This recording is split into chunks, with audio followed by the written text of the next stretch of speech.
You know, this is our job. This is what we signed up to do, and it is so important that we make sure that everyone gets the pertinent information that they need. That's why we're here. That's why we do this, because we want to keep our community safe. Our viewers are the most important people. Local news really does matter, and that's why we decided to go wall-to-wall coverage to make sure that every angle was covered. We have an obligation, and we are glad to be here. We are glad to keep you safe because that's our priority. The latest update from RDU as Florence moves in. You're taking a look at radar there. All Southwest flights for Thursday and Friday have been canceled. Tracking Florence. Welcome back to our extended coverage of Hurricane Florence. I'm Angela Taylor along with Marius Payton. We will be here with you to ride out this storm. We just got an update in Fayetteville. They have 555 people in shelters tonight. Well, Amy, if you've been able to talk to some of the people going into the shelters, are most of them from the Outer Banks coming inland just to make sure they're safe? Take a look just to show you how powerful this storm is. Most of our neighbors on the left side and in the very back of the neighborhood, they got water in their house, at least a foot to 2 foot. They packed up their son, dogs, and at least 20 chickens to find higher ground. Animals' lives just as important as our life. Getting back to their property was not easy. They took CBS 17 along on the ride to show us just how bad it is. You can see the water nearly creeping up the side of the pickup truck. Cars are stranded, mailboxes are peaking just above the water. We are following some breaking news right now where we have learned a Raleigh police officer has been shot in southwest Raleigh at Schwab and Teakwood.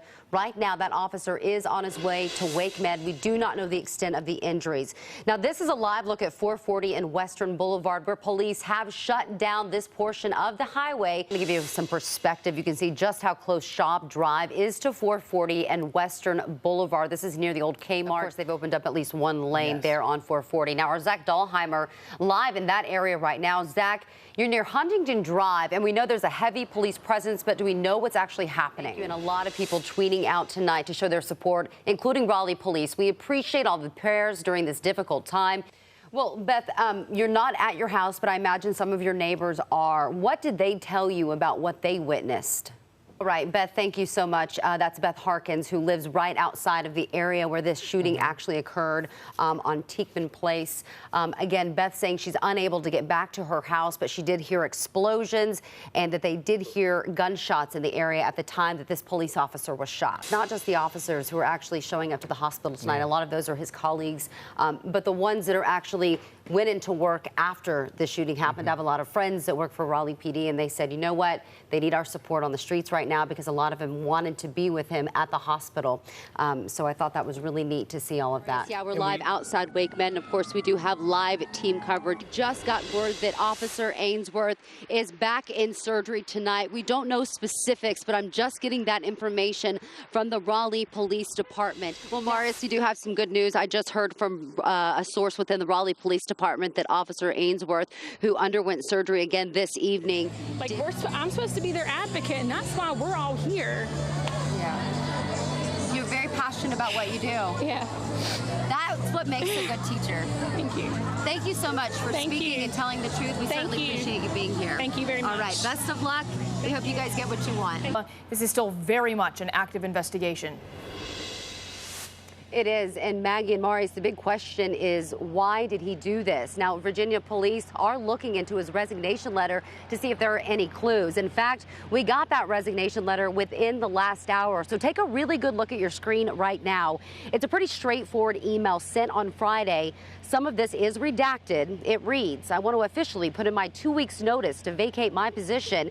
It closes with, it has been a pleasure to serve the city, but due to personal reasons, I must relieve my position. She spent much of the day talking to people, and Angela, I've spoken with friends and family, and the mood there is still heavy. Yeah, Marius, you would know this is your hometown. This is where you grew up. You have a lot of friends here, including police officers who witnessed this tragedy. A lot of people that I talked to today said they're just shocked about what happened. Right now, we are right outside the Municipal Center. That, of course, is where that shooting took place. We know that 12 innocent people were killed. by a man who used to work in that same facility. He was then killed by officers on the scene.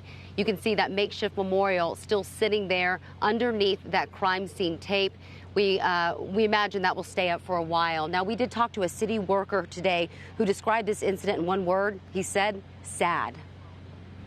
Carlin Winston Jr. had no idea what was going on late Friday afternoon. My wife said, babe, you heard them sirens?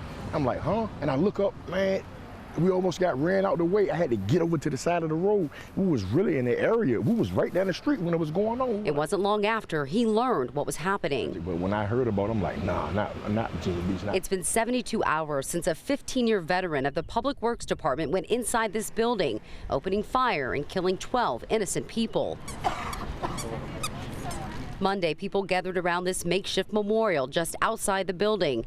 It's where we found Virginia Beach Mayor Bobby Dyer offering condolences to his community, but also remembering the longtime friend he lost. One of the gentlemen that was tragically life taken was a carpenter that worked on my house, and we became friends. So, you know, that actually brings a harsh reality, makes it even harsher. Less than a mile away, another memorial. This time, 12 crosses lined neatly where you can read the names of the victims. It's a place where people can remember the lives lost, many wiping back tears, remembering what the community was like before Friday's deadly attack. I mean, I'm really lost for words because it just doesn't happen. This Virginia Beach, everybody really close. We like family, especially the city workers.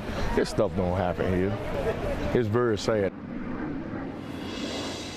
Sad, that's the word he used to describe this incident. He said that he is still in shock even 72 hours after the shooting happened. Again, it happened on Friday around 4 o'clock. It wasn't until about 4:40 they were able to take the gunman down. The gunman died on the way to the hospital. Our team coverage continues tonight with CBS 17's Michael Hyland. He is in Raleigh getting answers about how this shooting could affect future preparations if a shooting like this were to happen again. All right, Michael, thank you. You know, just a few moments ago, we actually saw some FBI agents walk out of that building. That's the front door back there where the gunman went inside, of course, killing 11 people inside, killing one person sitting in their car outside. You could tell that they were sort of piecing together the investigation. Now, though, those doors have closed back up, and all that's left in the parking lot are less than a dozen cars. Now, we want to remind you that there is a vigil taking place here in Virginia Beach tonight at 11. We talked to the pastor, Pastor Anderson. She will be leading that group. She is expecting a big crowd. And our coverage from Virginia Beach continues tonight at 11. And of course, go to CBS17.com. Don't forget to sign up for our breaking news alerts. That will let you know when other vigils are taking place or any other community events that maybe you want to be a part of to help support the survivors and the families that lost a loved one. We are live in Virginia Beach. Angela Taylor, CBS 17 News. Well, Chatham County Emergency Management sent us a report from Siler City. We were talking about that area, said that there was a possible tornado. We know that 2 homes were damaged. A warehouse had its roof damaged, and there are trees down everywhere. However, they're reporting that there were no injuries. They're going to go out and assess the situation, asking people that live in Siler City in Chatham County just to stay indoors for now until all of this weather moves out. Now, local news that matters. This is CBS 17 News. We're escaping. This is something no parent wants to see play out on a school bus, but it happened right here in Wake County. Good evening. I'm Angela Taylor. And I'm Marius Payton. Students jumping out of a school bus window. That's right, and it happened when the kids were headed home from school. Witnesses say it was chaos. In a story you'll only see on CBS 17, we find out what led up to this incident. We're escaping. These are students from Wakefield Middle School jumping out of a Wake County school bus window. A parent with a student on board gave CBS 17 the video.